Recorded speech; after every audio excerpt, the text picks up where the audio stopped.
the mild, I got punched in his tummy, or the real, like I'm about to die. And it's trying to work that out. And then, so there was a couple times when I was doing ADR where I'd be like, I'd be going, yeah, okay, so it's just my on a scale of 1 to 10, it's my number 8 grunt. I'm saving my 10 for later, and I never get to the 10. So I have to say to the sound engineer, no, can we go back out? I need to do the really hardcore dramatic stuff. Pull that out, yeah. So that's it. It's always trying to measure that. And plus, you're in the studio, the box, one by one, so you don't get to hear the other people's sort of recordings sometimes. So if you've got a line that's responding to another person's sort of line, you don't know how they've said it. So it's kind of, it's strange because usually you'll hear someone say something to you and then you'll respond in that sort of way, like, as opposed to... Yeah, I agree with what she's saying. I mean, when you watch Power Rangers, you'll notice that when it's all the helmet heads and spandex, it will sound a bit off. Like one person will say one thing one way and another person will say it a completely different way, and it will just look weird and cheesy. And that's only because we don't know how the other person would have said their line. Whereas if they were there with us in the booth, we could have responded in a way. To go on. Natural way, I don't know if it happened with you guys as well, but when I was doing Mig, the Fear Cat, they also, the engineers were cutting it together, filling in the gaps, delivering the dialogue themselves, and sometimes they're not the greatest of actors, and sometimes they're actually quite good comedians, and they'll be deliberately delivering the lines in amusing ways. So you're sitting there trying to, get your evil on, and the lines are coming to you, let's get them! And you're trying to respond, yes, we will get them. It's like, so that's always entertaining as well.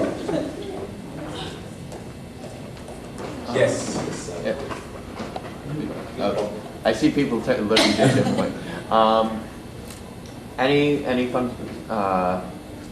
When you were talking about your reactions to each other reading lines, can you tell us anything about how table readings tend to go between you guys? Do you goof around when you get the scripts for the first time? We were pretty good. I think we were pretty professional in the table readings.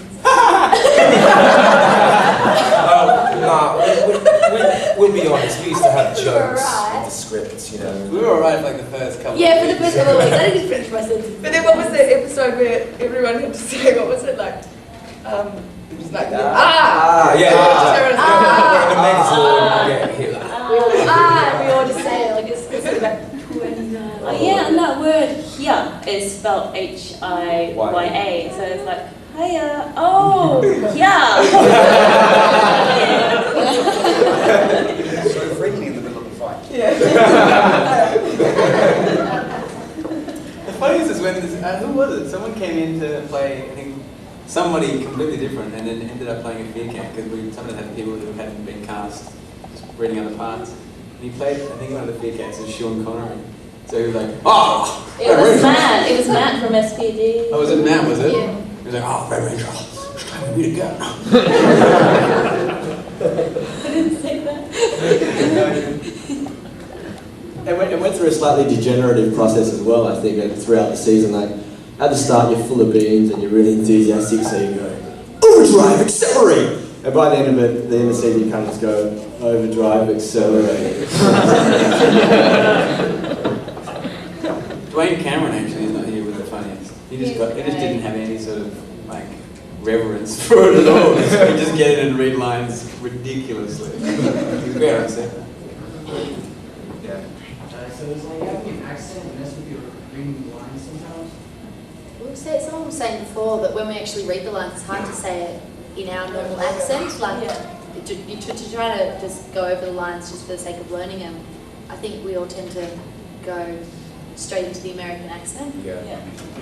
It's really difficult to do dramatic dialogue in an Australian accent. There's something about the American accent, I don't know whether it's just like like it's been drummed into our heads so much, is that the American tenor has a really dramatic effect to it, like it really works saying, you won't get away with that again, American accent. But when you say an Australian accent, you won't get away with that again. It just doesn't sound quite right, I don't know.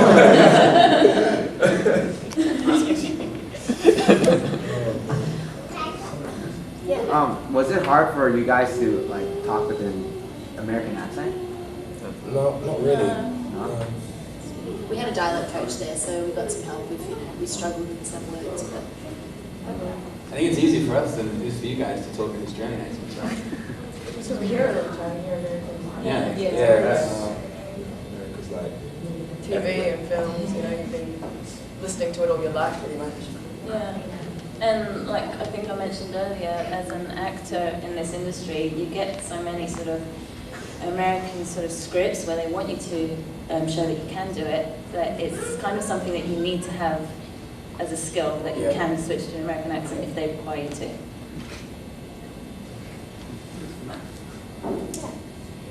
The ladies have already told us about their 2-week boot camp for getting geared up for your martial arts. How about you guys? How was that boot camp for you guys? I loved it. I loved it. I was really into it. It was very enjoyable. I loved all the workouts we used to do. We used to do all these mad stretches and who was in pain. You know, one day you'd be like, oh, second day, third day, you know. But you start to get used to the pain afterwards. Yeah. But yeah, it's quite good. I really enjoyed it. Yeah. I loved it because I only had to do 2 days. It's really intense. I actually missed out on the first week because I was delayed at home. So I only did 1 week of training, but when I arrived there, everyone was telling me how they were just so sore. Every joint was like, they were sore. And I thought, you know, I'm pretty fit. I'm used to doing a lot of stuff. I train in martial arts. I thought I'll handle it fine. And yeah, by the end of the second day, I was groaning like a madman. I was really hurting a lot. And I think by the end of the week, I pulled the muscle so badly in my tummy that I couldn't do. They end off the day. It's sadistic. They end off the day by getting you to do all these exercises, like you stand for a minute in horse stance, which sounds not that bad, but it is bad when you've been doing 4 hours of training. So you stand in a minute in horse stance, then you do like 30 sit-ups, then you do 30 leg lifts, then you do. But you're not just doing them by yourself. You've got your Japanese stunt double who's helping you, pushing you up and Puts in down, extra making pressure on going. Okay, his hand here. You know, you've got to hit his hands every single time because you know it was quicker than one every second they wanted us to do. Yeah. I sort of flunked out. But what's amazing is that like I was incredibly impressed at the level of that these guys were at. Like, they're much fitter than me, and I thought I was fit. But just having done that first week, they were in great shape, and then going in the second week, they were in even better shape. And they weren't as sore that second week, I think you guys were saying. Is that right? We get better, yeah. We weren't, or the studies weren't. No, What are you talking about? No, you guys. You actually weren't as sore in the second Oh week. yeah, we broke through a pain barrier. Yeah. Is that someone said? Yeah. I don't know, I'm totally being unbelievable. Yeah. Is it my turn to talk now? Yes. Alright, yeah, it was really hard.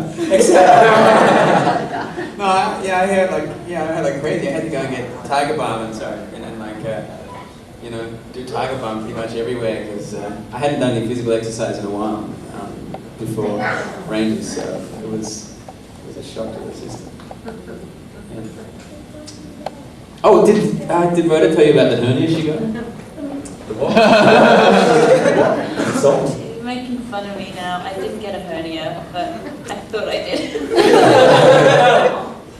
Was that sore? Had you always wanted a hernia? No. I always wanted to know someone who had a hernia, so I called it that hernia. Yeah. Enough about hernias? Any other questions?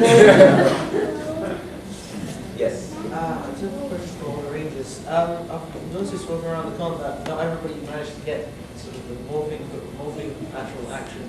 How long did it take to actually learn it?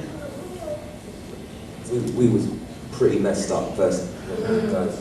We was pretty messed up. But we got used to it after a few tries. We really got used to it. How many tries do you reckon? They didn't even know when they were teaching us, that's why. Because, I remember Koichi, yeah, playing with someone else. Koichi taught us something completely different to what we actually were told to do on the day. And then actually you'll notice that they never worked it out properly, so